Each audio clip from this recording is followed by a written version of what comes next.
the composing gloves here. I'm wearing a hat, and today we are going to cover all the leftover buttons in Maximus that I have yet to cover, and maybe just whatever comes to mind here. So to start off, we have covered so much. So all we really have left is this guy, the solo button, this guy, which is stereo separation, and crap, is that it? I think that's it. And these guys down here, I don't know if I already pointed at them. So, okay, what do these knobs do? Well, first you have a solo knob, and you could select your bands, and as you select them, they will play only that band. So you can hear, if you're setting your bands, you can hear what you're setting. So as you see, we can only hear the lows, hear the mids, so we can set our mids, and then our highs. So, really cool. Now, the other buttons here, so we have a lock spare state. So these guys down here are your spare state. So let's say that you have some setting you really like. Let's say that this is the setting. And if you didn't know, you can grab the bars on the display and set the this is not control post for each band. And so we can now do that. Let's say that that's what we want. Well, we could hit this button. This will, as you can see, store it in a spare state. So we just stored this setup in our spare state. Now, this is a common thing in some FL plugins. You can move crap around again. And now this only affects band settings. Actually, it may affect global settings. Let's find out. Now we can, it affects them all. You can A/B your settings to see which one you like more. If you have one in your spare state that you really like, but you want to test it against some presets we have available here, I guess we'll talk about some presets too. Then what you could do is you get, okay. And what you do is you go to lock spare state.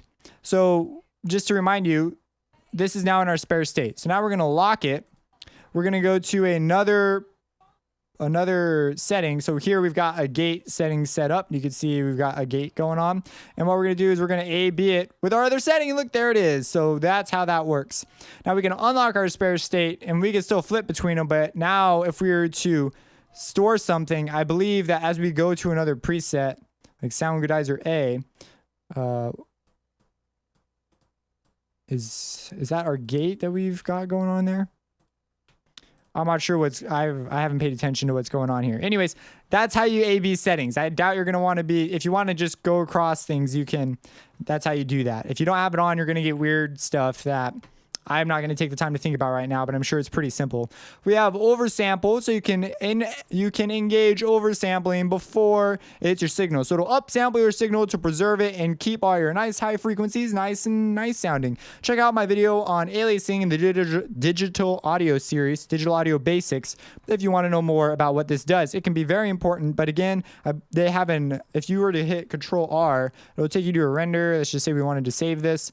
And they have high quality for all plugins. I believe this is turned on by a high quality. No promises, but I've never really bothered to engage it. And on my final mixes, I've been okay.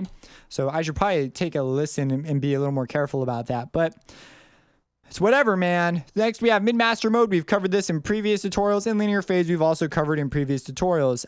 That is pretty much all that there is to really know. Oh, and this knob right here, this is a very important knob actually. So if you're doing like a final mix, let's say you're on your default stage. Oh, we're gonna go over presets too. So if you move this way, you see we have separated and we have merged. This knob is per band. So if you were to set it here, you notice it's not the same for each band. And what it does is it takes, let's say that you have a kick and you want to absolutely make sure that your kick is mono and it's in your bass, it's only in your bass band, you can have your bass be merged so that it's mono. Or if there are stereo differences, it can take those stereo differences and enhance them, making it more separated. It'll push it out, make your image wider. So that's what this does. A lot of times in a mix, like on your final mix, and you're going to play it in a club, you don't want your bass frequencies hitting each other because those waveforms are so dang big, it's just going to create this big wash of warbly mess. It's not going to sound like your song. It's not going to be tight and impactful. So what you do is you simply take the bass and you make it merged. So you can take all your bass of all those frequencies and merge them. So it's really nice.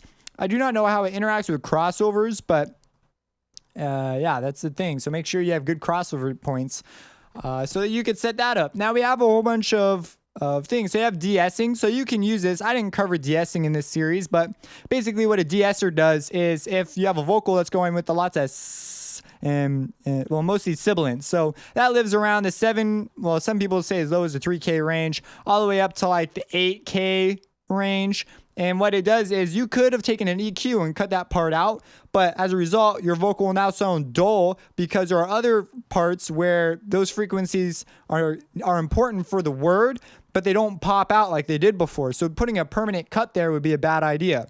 So what you could do is you could set up a Deesser, which uses the mid-master band, I believe. No, it doesn't. They just turned off the lows and the highs, and now you're just compressing the mids so that when the frequencies there get too loud, they just simply get compressed instead of having a permanent cut. Sounds a lot more natural. So that's that. You have a couple different options. We have a Deesser split band, so you just have 2 bands instead of 3. Does this one use mid-master mode? Oh, this one has mid on and the others are, high is off.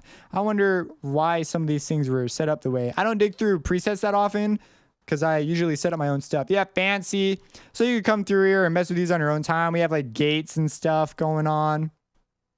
Well, that gate mid looked kind of interesting. Let's take a look at that one. Gated mid. Now, look at that. Isn't that fancy? So that's what's going on there. Soundgoodizer. If you have Soundgoodizer, it's a one knob plugin, and you can actually see the presets that are on each one and what they're doing. And you notice here that we have some saturation. They're taking advantage of that saturation stuff on A. So now that you know about that, you could say, oh, so that's what's going on. That's why when you see something that goes above 0, it's okay. Because they're using other methods to sort of get loudness out of it. So now we have mastering, so you can mess with these, look at these, sort of observe some things. Some of these are just like standards. In vocals, you have vocal ducking behind music, which I believe takes advantage. Nope, it doesn't. It just uses the mid band to take advantage of control over the master band. But your voice would also have to come into Maximus, which is something I'm not a fan of. I'd rather have something that's really clear and obvious that has a key input or a sidechain input or something, you know? And then you can randomize stuff, which I'm not sure I'd recommend doing on this, but I suppose you could. If you have any questions, let me know. If you found this useful, please share it with someone that also has FL and Maximus and could benefit from a series like this. Support me on Patreon because that's what beautiful people do. And if you have any questions, again, let me know. Subscribe and have a blessed day. Yeah.